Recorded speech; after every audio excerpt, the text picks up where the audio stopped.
거룩하신 아버지 앞에 주님의 자녀들이 모였습니다. 주님 말씀하십시오. 종들이 따르겠습니다. 예수님 이름으로 기도합니다. 아멘.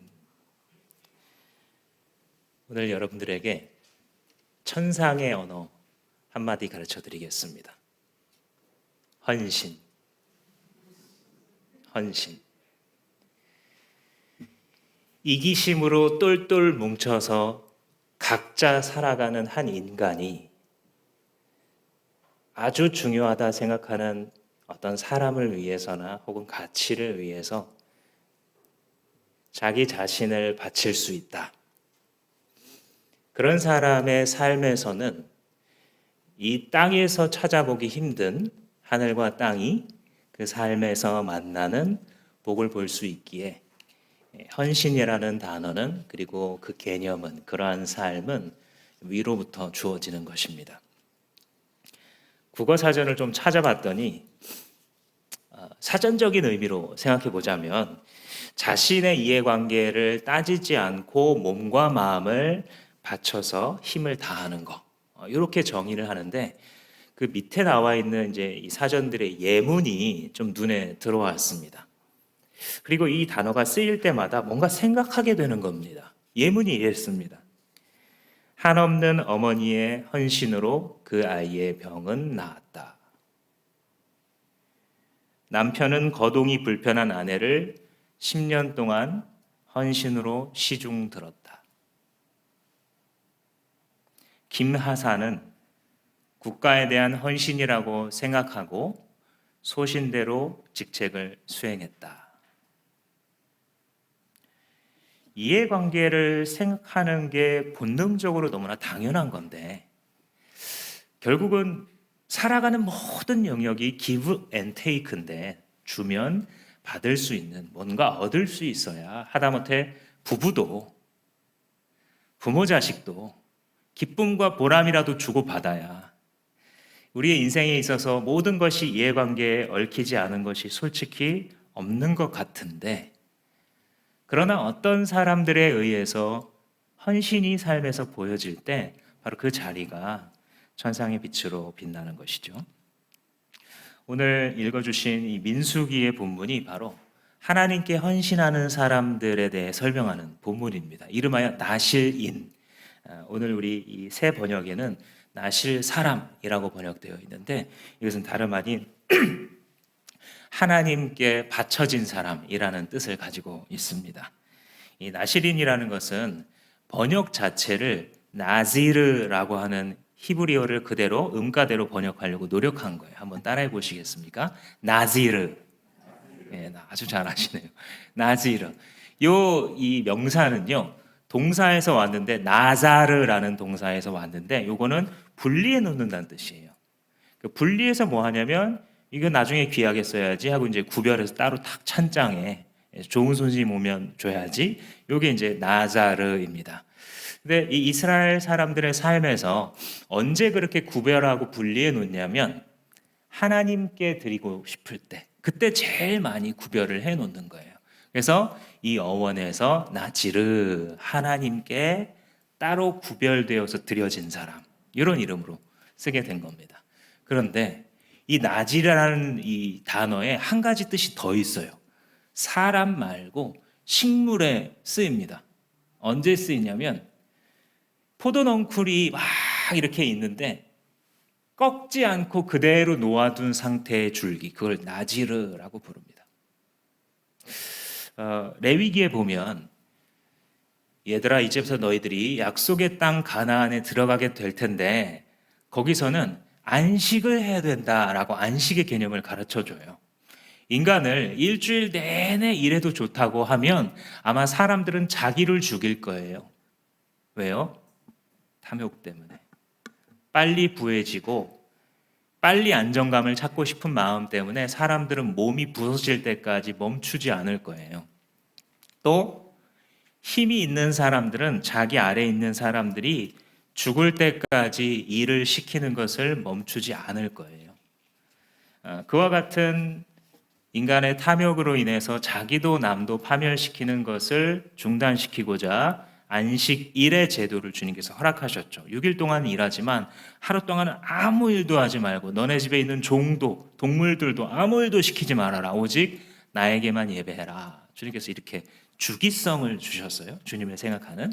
이걸 확장하면 안식년이 됩니다. 6년 동안 너희들이 열심히 파종해서 먹지만 7년째는 씨도 뿌리지 말고 경작하지도 말고 추수도 하지 말아라. 아니 그럼 어떻게 먹고 삽니까?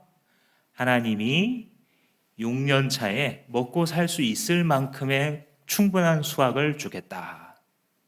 이 말씀을 믿을 수 있으면 안식년을 지키는 거고요. 믿을 수 없고 불안하면 못 지키는 겁니다. 그러니까 이 안식년의 개념은 하나님께 대한 의존을 가르치는, 그리고 땅으로 하자면 지력을 회복할 수 있는, 계속해서 이 식물들이 땅에 있는 영양분을 빨아먹으니까 1년 정도 쉬게 하는 여러 가지 의미가 들어있죠. 그런데 너희들이 이제 이 가나안 땅에 들어가게 되면 그 7년째는 추수도 하지 말아라 그러면서 포도나무도 그 덩굴을 꺾어가지 말고 그대로 두어라. 그것은 하나님께 바쳐진 것이다. 그것은 그 포도 덩굴은 나지르이다. 이렇게 말한 거예요. 그래서 나시린이다라고 하는 그 뜻과 포도 덩굴, 꺾이지 않은, 하나님께 바쳐졌기 때문에 다른 누구에게도 꺾이지 않은 이 덩굴을 말할 때에 사용했죠. 포도나무 가지가 꺾였다는 것은 무슨 뜻입니까? 누군가 사람이 그걸 사용하려고 가져갔다는 뜻이에요. 꺾이지 않았다는 것은 뭐냐면 하나님께만 드려졌다라는 뜻입니다. 여러분, 우리가 세상을 살아갈 때 예수님의 공로 때문에 구원받았다는 것을 안다면 정말 겸손할 수밖에 없죠. 이 세상을 살아갈 때에 많은 욕심과 걱정을 가지고 있었던 사람들이 이제 하나님 중심으로 살아가기 시작하면 삶이 단순화됩니다. 쓸모없는 것들에 대한 미련을 내려놓게 되죠. 그러면서 이전에는 세상 앞에서 자신을 꺾어 바쳐드렸던 것들에 더 이상 자신을 꺾지 않습니다. 이전에는 욕심이 나면 그거에 자기의 전부를 바쳐요. 자기의 에너지. 이게 되면 기분 좋고 이게 안 되면 기분 나쁜. 인생이 마치 망가진 것 같아. 대학 떨어지면 인생이 망가진 것 같잖아요. 그렇죠? 직장이 한번 이렇게 되면 우리 집안이 몰락하는 것 같잖아요. 그랬었던 사람이 주님을 알게 되고 하나님의 나라를 알게 되니까 그런 것에 내 인생을 꺾어 바칠 이유가 없는 거구나.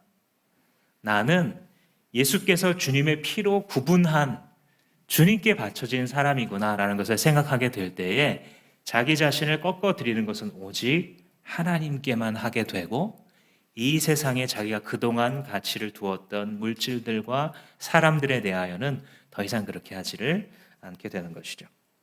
그래서 8절 말씀해 보시면 나실 사람으로 헌신하는 그 모든 기간에는 그는 나 주에게 거룩하게 구별된 사람이다. 나실 사람, 나실인 같은 뜻이죠. 그 기간에 주께 거룩하게 구별되었다라고 말합니다. 그러니까 주님께만 자신을 꺾어드리는 사람, 바로 이게 나실인인 것입니다. 생각해 보시면 제사장 레위인과 이 나실인이 비슷하면서도 달라요. 거룩하게 구별되었는데 어떻게 구분을 받았는가가 틀립니다. 사실 우리 민수기를 읽어오면서 맨 처음에 군대 수를 조사하잖아요. 그리고 나서 이 레위인의 임무에 대해서 얘기를 쭉 해줍니다. 성별된 사람들이에요.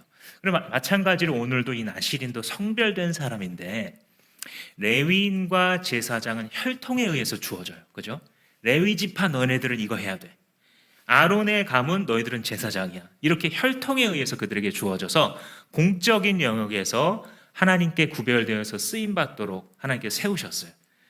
나실인은요, 혈통이 아니라 자원이에요. 즉 자기가 혈통이나 출신이나 이런 것들이 전혀 성스러운 것, 거룩한 것, 하나님 것과 관련이 없다 할지라도 내 마음속에 하나님 나도 당신께 나를 드리고 싶습니다 라고 하면 자기 자신을 드릴 수 있는 길을 하나님이 지금 열어놓으시는 거예요. 여기서 우리가 알 수 있는 바는 하나님께서 이걸 얼마나 기대하고 계신가라는 사실이에요. 이 공적인 인물들, 즉 제사장과 레위 지파들은 사람들이 볼 때에 공식적인 행사나 공식적인 자리나 예배 같은 곳에서 그들의 존재감이 다 드러나게 되죠. 그러나 나실인들은 그런 공적으로 맡은 역할이 아무것도 없는데 사적으로 하나님 앞에서의 내면의 부르심을 따라 이 가치를 발견하게 되어서 자기를 하나님께 드렸기 때문에 공적인 기둥, 사적인 기둥, 이 두 가지의 거룩한 사람들이 나타나서 이 공동체를 아름다운 것으로 만들어가는 것이죠. 더군다나 이 나실인이 되는 데에는요, 제한도 차별도 없습니다.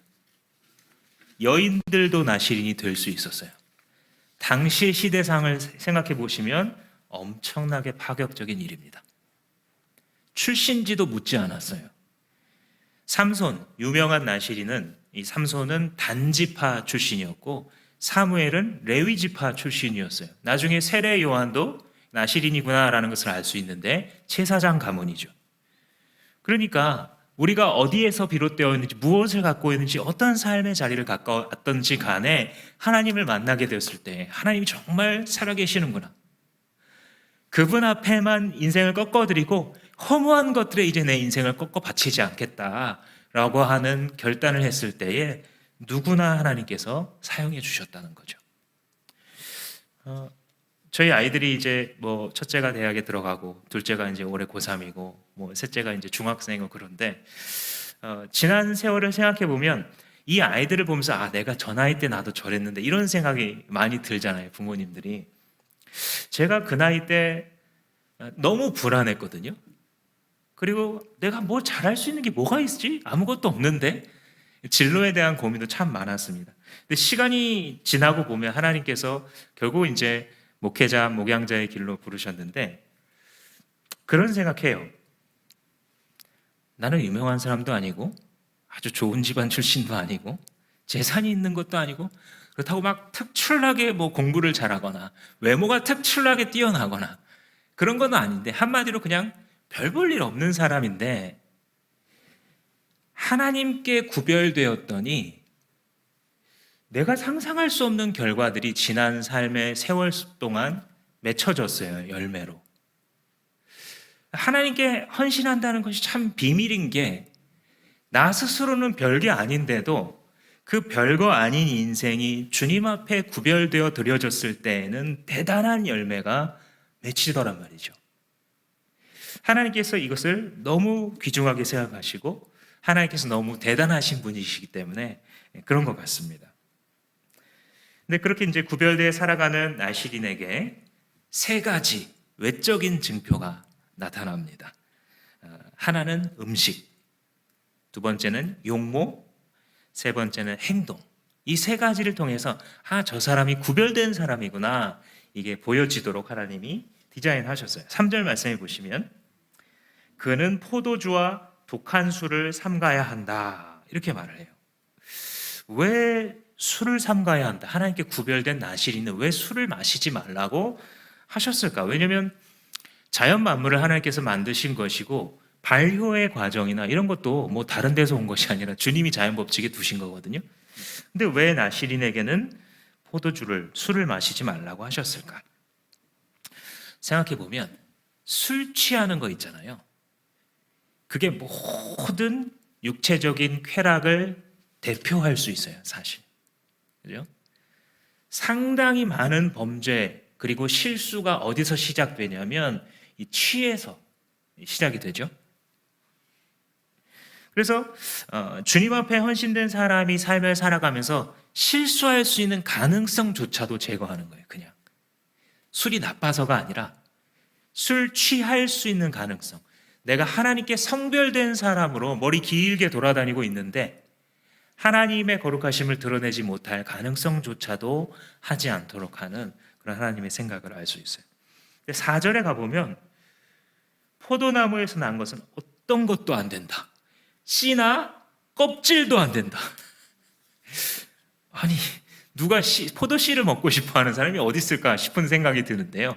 생각해 보시면 내가 나실인이에요. 근데 옆집 사람이 포도주를 담그고 있어요. 그러면 어떻게 해요? 포도를 다 이제 뭐 소쿠리 같은 데 넣어놓고 발로 으깨잖아요. 처음에 고대인들이 발로 으깨면 이제 그 안에 이게 응개지면서 거품이 나기 시작하고 그 처음 상태에서는 이 껍질도 있고 씨도 있어요.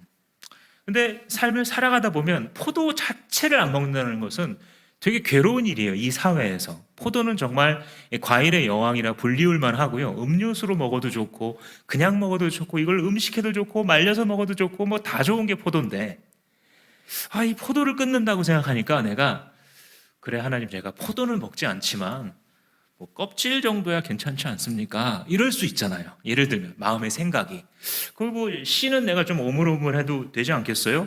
이런 생각이 들 수 있는데, 이제 그러다가 하나 둘씩 먹게 되는 거죠. 이게 시작인 거예요. 구별된 삶이 다시 흐트러지는 타락의 오솔길이 작은 걸로 시작될 수 있다고요. 그러니까 씨도 보지 말고 껍질조차도 먹지 말라는 것은 무엇이냐면, 너의 구별된 삶을 허물어뜨릴 수 있는 여지 자체를 없애버리라는 거예요.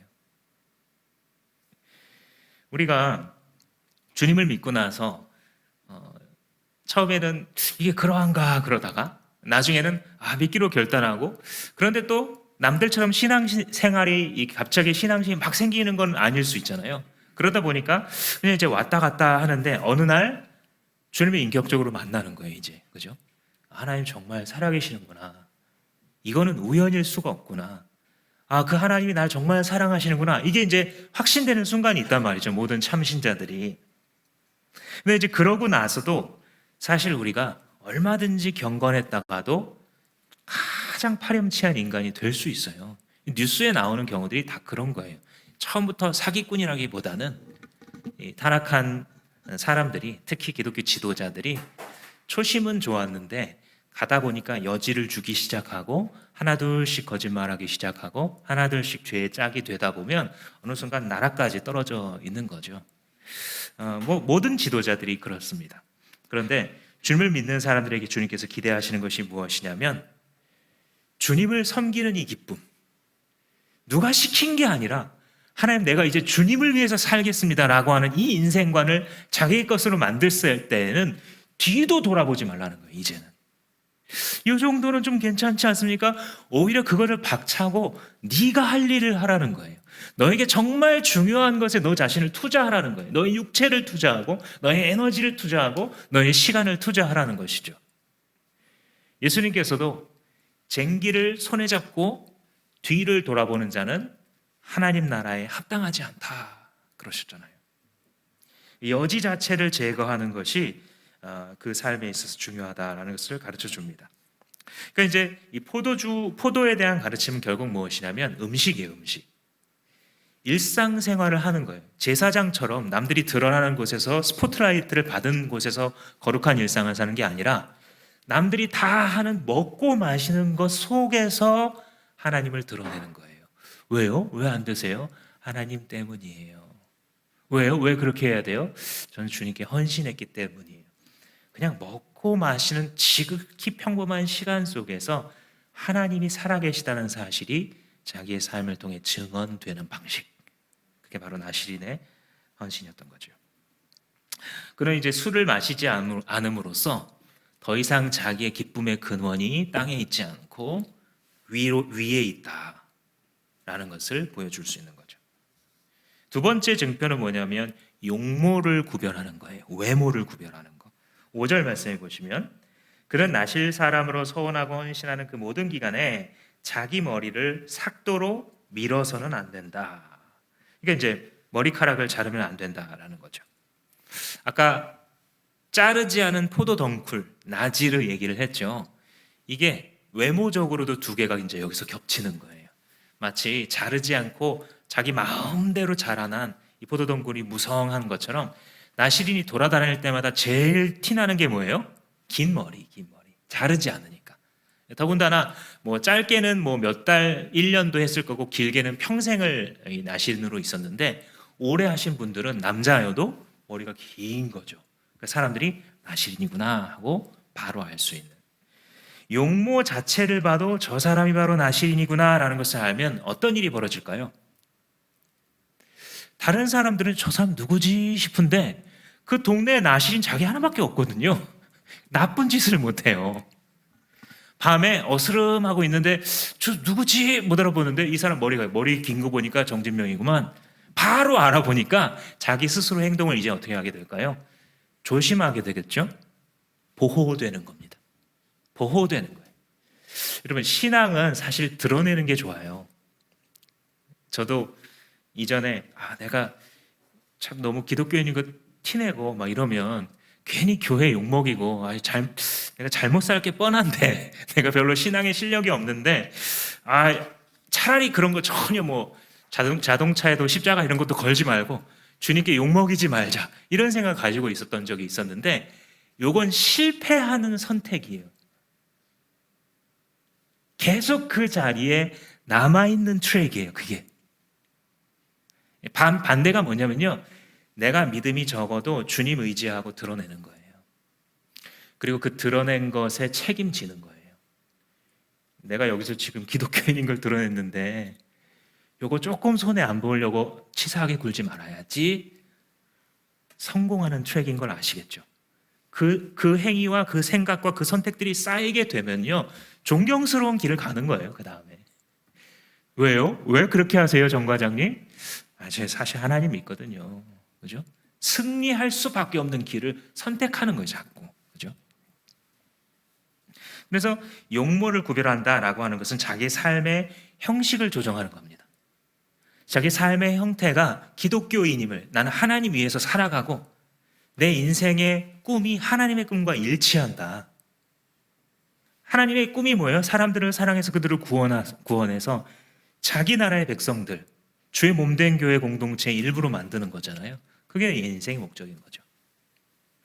그래서 그런 용모, 그러한 복식, 그러한 삶의 형태를 유지하는 것도 중요한 것이, 그러면 처음의 고백을 간수할 수 있게 돼요. 그죠? 포스트 모더니즘의 세례를 우리는 받고 살아가고 있는 사람들인데요. 포스트 모더니즘의 모토는 뭐냐면요, 옳은 것도 그른 것도 없어. 너에게 맞으면 맞는 거고. 그죠? 영원한 진리라는 것은 없어. 형식은 중요치 않아. 마음이 중요하지. 이게 성경의 가르침이 아니고요, 포스트 모더니즘의 가르침이에요. 근데 우리는 이런 말 들으면 감동하게 되어 있어요. 그렇게 길러졌거든요. 근데 그게 아니라 성경의 가르침은요, 몸도 중요하고 영혼도 중요한 거예요. 영은 중요한데 몸은 더러운 거야. 이거는 성경의 가르침이 아니라 플라톤의 가르침이에요.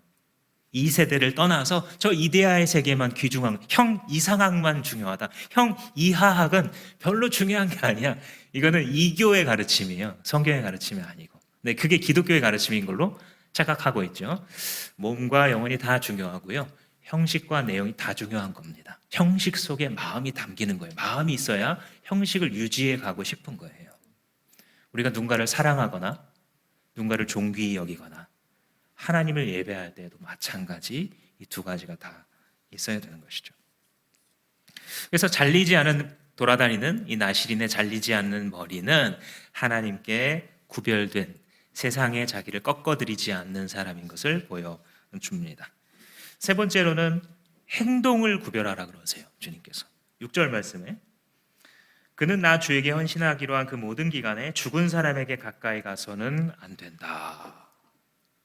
그러니까 한마디로 시체를 만지거나 장례식에 가면 안 된다는 거예요. 나실이는. 왜 그럴까요?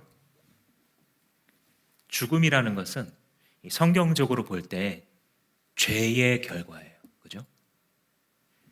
하나님을 처음에 떠났기 때문에 인간에게 죽음이 임했다고 성경은 가르치고 있잖아요. 죽음이라는 것은 무엇이냐면 애초에 하나님을 버리고 떠나기 시작했던 인간들의 그 죄의 결과를 보여주는 거예요. 자기를 하나님 편으로 구별하겠다고 자원하는 사람들은 할 수만 있으면 죄의 상징이라도 제거해야 되는 거예요. 이게 신약 성경의 버전으로 말하자면 악은 모든 모양이라도 버리라. 일전에 들은 이야기 중에 어떤 분이 예수 믿고 나서 아이들이 이제 좀 들은 거 있다고, 한 초등학교 한 5, 6학년쯤 됐는지 담배 모양 껌을 막 씹으면서 담배 피듯이 이렇게 두 손가락을 잡아서 아이들이 교회에서 껌을 이렇게 씹고 있더래요. 막 새우깡 먹을 때 막. 그래서 아이들이 이분한테 뭐예요? 이거 담배 아닌데요? 괜찮잖아요. 하고 먹고 있으니까 이분이 그때 하나님 주신 지혜로 그 말씀 암송하고 있던 걸 말했더니 악은 모양이라도 버리라. 그랬더니 아이들이 잠잠했더라. 이런 간증이 생각이 나는데 우리의 행동에 있어서 죄의 결과인 죽음, 결국 하나님으로부터 떨어지는 것을 생각나게 하고 상징하는 행위를 피해야 된다는 거예요. 성경이 가르치잖아요. 욕심이 잉태한즉 죄를 낳고 사망으로 결국 종결된다. 주님께서 이렇게 가르치는데 사망이라는 것이 우리 육체의 죽음을 말하는 게 아니죠. 성경이 말하는 게 그걸 포함하는 영원한 죽음, 즉 지옥의 심판을 얘기하는 거예요. 근데 저도 이제 지옥에 대해서 생각할 때에 하나님이 사랑의 하나님인데 왜 막 지옥불에 집어넣어가지고 영원토록 막 이렇게 하냐, 무슨 이렇게 과학 성향을 가졌나 하나님, 이런 엉뚱한 생각을 했었는데 그게 아니고요. 지옥이라는 것은 하나님이 우리를 집어넣는 것이 아니라 우리 선택의 당연한 결과예요. 이게 왜 그런지 한번 보세요. 우리가 하나님을 알았을 때 에덴 동산에서는 하나님의 무한하신 축복과 사랑과 생명을 먹고 살았어요. 근데 이제 이걸 떠나갔을 때는 그 하나님의 생명과 축복이 제거되기 시작하니까 가시와 엉겅퀴가 같이 나잖아요. 노동을 하더라도 피땀을 흘려야, 눈물을 흘려야 살아갈 수 있는 삶을 살아가는 거예요. 아니 근데 목사님, 아무리 그렇더라도 이 세상에서 예수님을 믿지 않는 분들도 즐거움과 기쁨을 다 누리면서 살아가지 않습니까? 하나님을 떠났어도, 하나님과 전혀 몰라도 기쁘고 행복하게 사는 사람들도 있는데요. 그거는요, 이 세상을 사는 동안 아직 하나님의 은총이 믿는 자와 믿지 않는 자에게 공이 주어지기 때문이에요. 온 세상을 만드신 하나님께서 햇빛을 내려주실 때에 예수님을 믿는 사람에게만 내려주시는 것이 아니라 모두에게 공기와 바람과 이 세상의 아름다움을 공이 주세요. 그것은 성경적으로 보자면요, 하나님의 은총이 아직 완전히 제거되지 않은 상태예요. 그런데 우리가 주님을 모르던 그 길, 주님 없이 살아가겠다 하는 그 삶을 계속해서 확장하게 되면 성경에 따르면 하나님이 자기의 은총을 완전히 제거하시는 날이 와요. 너가 선택한 그 길대로 걸어가라. 그게 지옥이에요. 이 세상 살아갈 때에도 정말 힘들면 살기 싫잖아요. 이 지옥보다는 죽는 게 낫겠다 생각하니까 사람들이 극단적인 선택도 하는 거잖아요. 지옥이라는 것은 그게 지속되는 거예요. 그냥 하나님의 은총이 1도 남지 않은 상태로 모두 제거되었을 때 하나님 없이 가겠다고 하던 길로 머무는 상태, 그것이 지옥입니다. 그래서 주님께서는 그러한 죄의 심판을 상징하게 만들어서 그가 구별된 그 경건이 훼손되도록 만드는 행위조차 하지 않도록 그를 이제 보호하시는 거죠. 7절에 보시면 더 나아가서 뭐라 그러냐면 아버지나 어머니나 형제나 누이가 죽었을 때도 안 된다. 이건 너무한 거 아닌가? 가족이 죽었는데 그 장례식에 가지 말라는 거예요. 지금 이 말씀은. 이거 왜 그런가? 나실인에게 요구되는 이 헌신이요, 딱 한 부류에게 또 요구됐어요. 그게 뭐냐면 대제사장이에요. 제사장도 아니고요. 제사장도 일반 사람들은 모르지만 자기 가족의 장례식에는 갈 수 있었어요. 근데 대제사장은 못 가요. 최고 수준의 엄격한 그 거룩을 요구하시는 이유가 뭐냐면 대제사장은 나중에 1년 1차씩 주님을 보는 그 기능으로 인해 예수님을 상징하는 사람이 대제사장이거든요. 신약의 빛으로 보자면. 그러니까 조금이라도 그 죽음의 권세를 짓밟고 우리를 살리시고 모든 죄를 사하시는 역할을 진짜 대제사장이신 예수께서 하셨기 때문에 그거를 상징하는 구약의 대제사장들도 어떤 장례도 어떤 시체도 가까이 가지 못하도록 하셨던 거죠. 근데 그 똑같은 기대를 누구한테 하세요? 나실인한테 하세요. 아무 직책도 없고요, 아무 혈통이나 공식적으로 내놓을 게 없이 그저 하나님 나는 당신 것입니다 라고 드린 사람한테도 하나님이 기대하신다는 거예요. 따라서 내가 주어진 삶의 자리나 혈통으로 공식적으로 어떤 자리에 서 있는 사람이나 아니면 자기 안에서 하나님의 부르심을 받아서 하나님 앞에 주님, 내가 인격적으로 주님을 만났습니다. 내가 왜 사는지 내가 이제 정말 알았습니다. 나도 주님이 날 위해 죽으시고 주님이 날 위해 이 땅 가운데 오셨으니 내가 주님 위해 사는 것은 너무 당연합니다. 주님, 나의 인생을 가지고 사람들 살리는 일 하시옵소서. 헌신했잖아요. 그럼 이 헌신한 사람에게 하나님께서 기대하시는 수준이 그 수준이라는 거예요. 그래, 내가 너를 나 닮게 만들겠다. 하나님의 마음인 것이에요. 그래서 이 세 가지의 구별, 음식을 구별하고 용모를 구별하고 행동을 구별하는 이 모든 것들을 보면 결국 평범한 일상생활 속에서 하나님을 드러내는 존재, 딱 이 뜻이에요. 결국 그렇죠? 먹고 용모 보여주고 혹은 뭐 옷을 입고 그리고 살아가고 기거하고, 이거를 뭐 또 나누어 보자면 의식주 이렇게 묶어볼 수도 있습니다. 의식주의 기본적인 그리고 아주 평범한 삶을 살아가고 모든 선택을 내릴 때에 너의 선택으로 인해 하나님 살아계심을 드러내라. 그죠? 우리가 살아가면서 이렇게 사는 거예요. 그러니까 나시린은 구약의 제도라 더 이상 우리랑은 똑같이 적용되지는 않지만 그 원리가 그리스도인들에게 더 크게 오는 거예요. 생각해 보세요. 주님 보실 때 나시린이 더 거룩하겠어요? 예수의 피를 받은 그리스도인이 더 거룩하겠어요? 말할 것도 없어요. 하나님이 우리 안에서 만들어가고자 하시는 목표가 더 높아요. 왜냐하면 그리스도의 피를 받았기 때문에. 그러니까 우리가 이 땅에 살아갈 때 우리가 아주 평범한 밥 먹고, 그죠? 옷 입고, 집을 살까 말까, 전세로 살까, 월세로 살까, 어떤 직장에 들어갈까, 우리 청년들 어떤 전공을 해야 될까, 어떤 직장을 잡을까, 이런 평범한 일을 하는 속에서 옆 사람이 물어봐요. 너 근데 그거 왜 꼭 그렇게 해야 되니? 아, 나 사실은 하나님 믿거든. 왜, 정 과장님 왜 그렇게 하세요? 아, 제가 사실 예수님 믿어가지고요. 주님을 안 믿거나 주님을 인격적으로 못 만났으면 모르겠는데 내가 주님을 정말로 알고 믿고 있고 주님의 꿈이 내 꿈이 된 사람이라고 한다면 내 삶의 가장 일상적인 공간, 내가 일하는 곳, 내가 잠자는 곳, 내가 밥 먹는 곳, 내가 지나다니면서 만나는 그 속에서 하나님이 드러나도록 살아가는 것, 그게 영적인 나시린이에요. 그게 참 크리스천의 모습이에요. 교회가 만약 주님의 이 말씀을 순종하기로 한다면 사람들은 바로 알아볼 거예요. 저 사람 크리스찬이구나. 그죠? 우리가 지금 당하고 있는 여러 가지 이 질책들, 기독교회가 세상으로부터 받고 있는 모든 질책들은 물론 세상이 오해하는 경우들도 있습니다. 그러나 또 상당히 많은 경우에 이런 주님의 부르심을 우리의 삶에 진지하게 적용하지 않아서 그렇습니다. 그런데 이 주님의 말씀대로 나시린으로 살아가는 길이 주님께 헌신된 사람들에게는 훨씬 안전하고 편리하고 단순한 길이에요.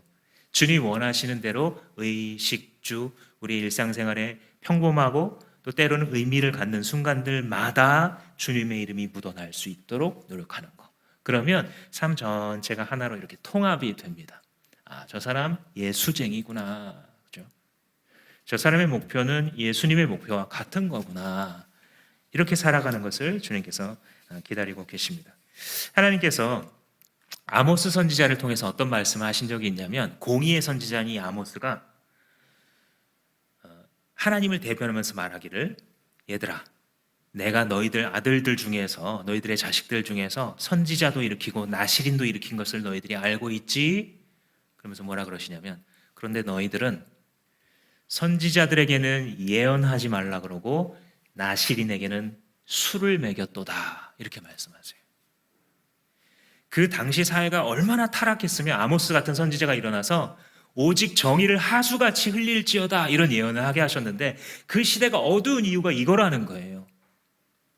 거룩한 하나님의 사람들이 공적 직분을 맡은 사람이나 사적인 영역에서 주의 부르심을 받아서 이 두 기둥을 가지고 하나님의 공동체를 만들어가고 주님의 임재, 하나님 정말 살아계시구나, 저 사람들 하나님 앞에 자기 삶을 드린 사람이구나, 이게 나타나면서 사회를 정화시킬 수 있어야 되는데 그들이 다 쓰러진 시대를 주님께서 보고 계시며 안타까워하시는 그런 장면이죠.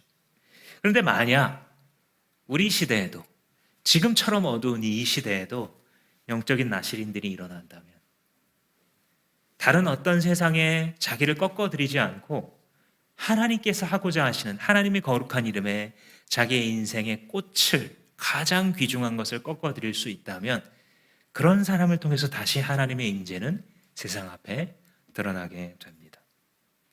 그래서 하나님께 헌신된 인생은 가치를 매길 수 없어요.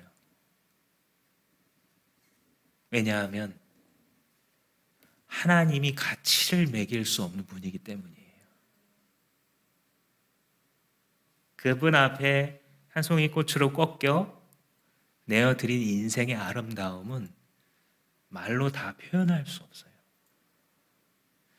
아까 은혜 나눔을 해주시는 중에도 20대 초반 청년이 그런 일들을 겪어가면서 사람들을 돌보는 모습을 들었을 때에 자초지종을 알지 못해도 우리의 마음이 움직이는 이유는 하나님께 바쳐진 삶의 값어치, 그 무게, 그 거룩함이 우리에게 가져다주는 파괴력 때문에 그렇습니다. 우리 삶에서 주님을 위해서 구별되고자 할 때에 성경에도 유명한 예가 두 가지가 나와요. 사무엘이라는 사람, 하나님 앞에 나실이었죠. 이 사람은 사실 좋은 환경에서 자라난 사람은 아니에요. 자기 아빠 엘가나가 아내가 둘이 있었잖아요. 그 중에 한 아내의 아들인데 이 두 아내가 맨날 지지고 볶고 싸웠어요. 그래서 힘들어가지고 주님께 하소연하다가 낳은 아들이 바로 사무엘입니다. 그러니까 집안 환경이 좋다고 볼 수 없어요.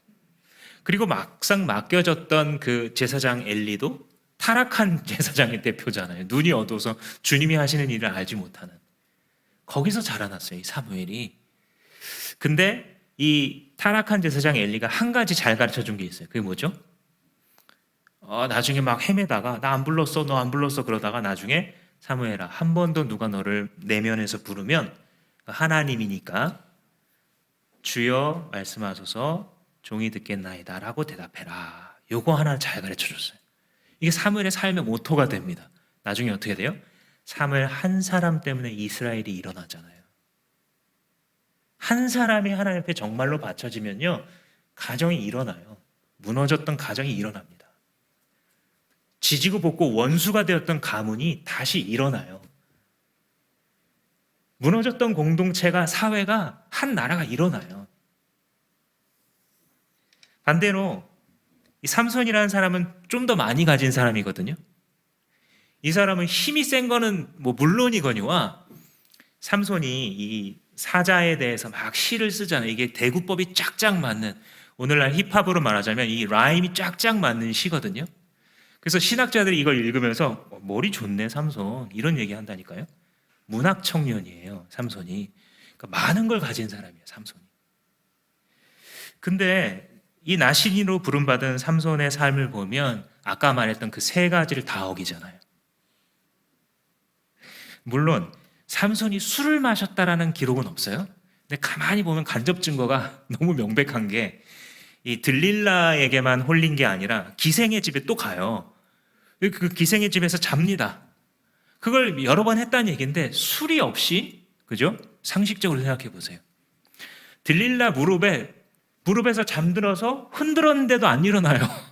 머리카락 뽑는데도 안 일어나요. 그거를 한두 번도 아니고 여러 번 해요. 술 없이. 술이 있다고 생각하면 너무 쉽게 설명이 되죠. 그리고 사자의 죽음, 나실이는 아까 시체 가까이도 가지 말라 그랬는데 사자의 죽음에서 꿀 퍼와가지고 잘 모르는 부모님에게도 먹이고, 그렇게 나실인으로서 하나님 앞에 드려진 자기의 삶에 하나 둘씩 꺾어서 다시 쾌락 앞에 바치고 세상의 가치 앞에 바치니까 어떻게 돼요?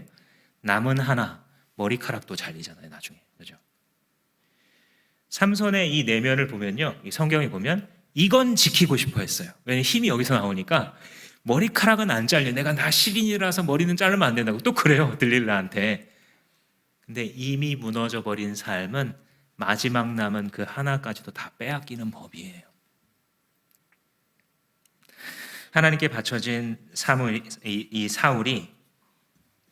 삼손이 세상을 마주대하면서 일상을 살아갈 때에 한 가지 없었던 게 있어요. 사무엘에게 있는데 삼손에게 없는 것. 그게 뭐죠? 주여 말씀하소서. 이게 없어요. 그의 삶에. 주님, 내가 지금 이렇게 중요한 결정을 해야 되는데, 주님, 제가 이렇게 어려운 난제를 만났는데 주여 말씀하옵소서. 이게 없어요. 이게 없다면 어떻게 내가 하나님 믿는 사람이겠어요? 나한테 이렇게 중요한데 이게 나한테 이렇게 힘든데 이게 왜 없어요? 주여 말씀하시면 제가 그 길로 가겠습니다. 거룩하게 구별되신 아들 예수 그리스도의 특징도 바로 그거였죠. 주님, 내 뜻대로 마시고 주님 뜻대로 하십시오. 이 고난의 잔을 나는 할 수만 있으면 피하기 원하는 게 내 감정입니다. 그러나 그대로 하지 마시고 주여 말씀하옵소서, 종이 따르겠습니다. 하나님의 친아들이신 예수 그리스도가 그렇게 하셨다면 예수 쟁이들인 우리들은 어떻게 살아야겠습니까? 어떤 게 우리의 승리의 길이겠습니까?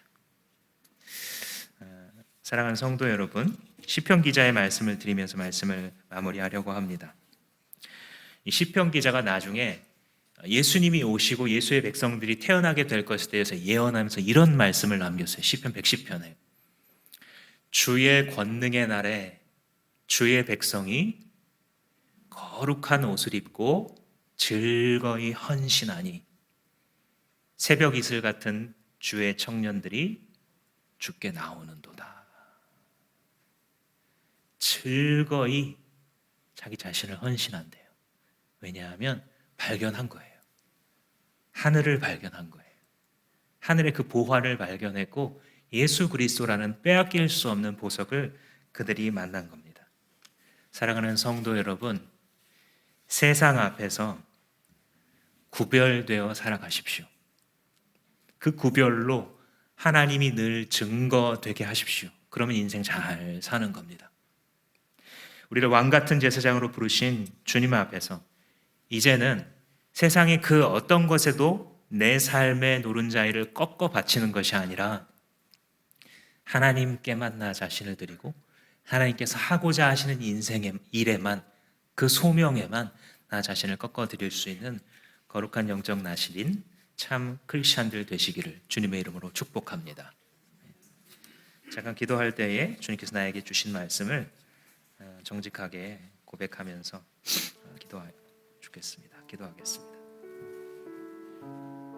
아버지 하나님, 그렇습니다. 주님대로 내 삶에 너무나 많은 순간들을 주님, 나는 세상 앞에 꺾어드리고 쾌락 앞에 꺾어드리고 육신의 정욕 앞에, 그리고 욕심과 교만과 게으름 앞에 다함이 없는 탐욕을 채우려고 주여 내 인생과 시간과 잘 꺾어드릴 때가 얼마나 많습니까? 주여 주님 앞에 섰습니다. 저 나시린도 이랬거늘 크리스천이어도 되겠습니까? 나는 그리스도의 것입니다. 아버지, 주님만을 기다립니다. 주님만을 사모합니다. 주여 오셔서 말씀하시옵소서. 주님의 모든 성도들 저 앞에 축복하오니 이들이 주님의 부르심을 알아 거룩하게 하나님 앞에 바쳐진 인생 될 수 있도록, 많은 사람들을 구원한 자들 될 수 있도록 축복하여 주시옵소서. 찬양합니다.